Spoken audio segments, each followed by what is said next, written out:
wassalamu ala rasulillah sallallahu alayhi wasallam. Tunamshukuru Allah subhanahu wa ta'ala na kumtakia rehema kipenzi wa umma Nabii Muhammad sallallahu alayhi wasallam.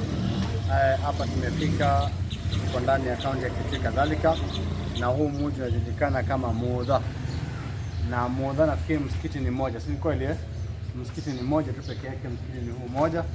Kwa hivyo tumeweza kuwatunuku vitabu kama hivi, ni vitabu vya sala, vitabu vya sala mafundisho yake kwa lugha ya Kikamba, kwa sababu ya watu ambao wanaingia katika dini waweze kufahamu sala zao kwa taratibu, kuanzia kwenye kutawadha, kila kitu katika sala imedhareshwa hapa. Kwa hivyo inshallah huu ni msikiti wetu wa Muudha. Msikiti wa Muudha ni kama huu, na hii town msikiti ni mmoja peke yake inshallah. Kwa hivyo vitabu zimefika mahali pake kwa ajili ya kusomwa na wale ambao wameweza kuingia katika dini. Wassalamu alaykum wa rahmatullahi wa barakatuh.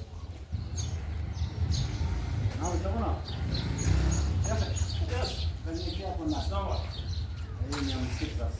Hii ni msikiti.